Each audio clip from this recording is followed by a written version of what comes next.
अस्सलामुअलैकुम वरहमतुल्लाहि वबरकातुहू। नज़र की कमज़ोरी के हवाले से एक बड़ा बेहतरीन आप लोगों को नुस्खा देने जा रहा हूँ, जो गर्मियों के अंदर इस्तेमाल करने के काबिल है और बहुत ज़्यादा फ़ायदेमंद है।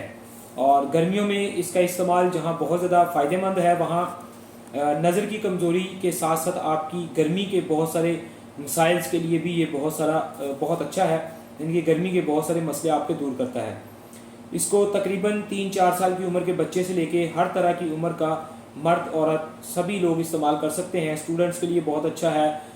किसी भी लिहाज से जो लोग भी नज़र का काम करते हैं, चाहे वो सिलाई का काम करते हैं, और किसी भी लिहाज से जो किसी का सर दर्द होता है नज़र की कमज़ोरी की वजह से, कुरान पाक हिफ़्ज़ करने वाले बच्चे, यानी कि ये हाफ़ज़े को भी एक बेहतर जो है वो रिज़ल्ट देगा, हाफ़ज़े को भी किसी हद तक तेज़ करेगा और नज़र को भी तेज़ करेगा, और नज़र से होने वाली सर दर्द के लिए भी बहुत ज़्यादा फ़ायदेमंद साबित होता है।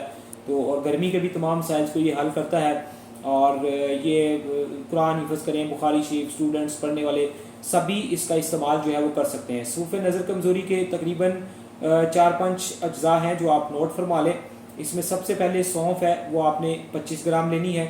और उसके बाद धनिया खुश्क, जिसे गोल धनिया कहते हैं, वो 10 ग्राम लेना है। ज़ीरा सफ़ेद आप लोगों ने 25 ग्राम लेना है। और काली मिर्च जो है ये आप लोगों ने सिर्फ 15 ग्राम लेनी है। और इस्तुखदूस ये 25 ग्राम ले लेना है। और मगज़ बादाम यानी कि बादाम की गिरियाँ जो हैं ये 150 ग्राम आपने ले लेनी है।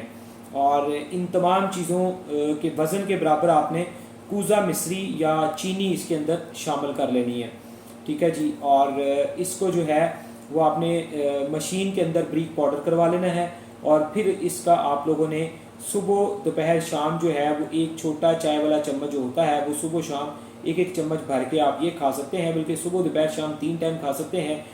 नज़र की जो कमज़ोरी है तकरीबन 1.5 नंबर तक आने की इंशाल्लाह मुसलसल 6 हफ्ते इसका इस्तेमाल करने से, यानी कि 1.5 माह तकरीबन आप कर लें, उससे आपकी नज़र को में बेहतरी आना शुरू हो जाएगी। उसके साथ साथ आपकी भूख की कमी, मैदे के मसाइल, जिस्म के अंदर गर्मी, तज़ाबियत, हीट, पैरों में, हाथों में, यानी कि गर्मी से रिलेटेड बहुत सारे मसाइल के अंदर आप लोगों को सुकून हासिल हो जाएगा। और सबसे बड़ा इसका जो मिजाज है वो गर्म तर बनेगा। ठीक है जी। गर्म तर मिजाज का हामिल ये नुस्खा है जो कि मुहर्रिक जिगर व गदूद है, यानी कि जिगर व गदूद को मुहर्रक करता है, यानी कि उनको एक्टिव करता है, ताकत देता है, बेहतर करता है, उनके काम को अच्छा करता है, उन्हें मोतदिल करता है, यानी कि उन्हें वो अपने काम को इत्दाल पर लाता है, उनके अंदर पैदाशुदा गर्मी की ज़्यादती को जिस्म से खारिज करता है। और इससे इसका एक और बहुत बड़ा फ़ायदा कि ये मुकव्वी इसाब है। असल में ये आपके इसाब को ताकत देता है। ठीक है जी। और आंख के पर्दों को ये ताकत देता है। तो लिहाजा इस नुस्खे को बनाएं, इस्तेमाल करें, लाइक कमेंट्स करें और शेयर ज़रूर करें ताकि दूसरे लोग इसको बना के इस्तेमाल करके ज़रूर इससे फ़ायदा हासिल कर सकें। अस्सलामु अलैकुम वरहमतुल्लाहि वबरकातुहू।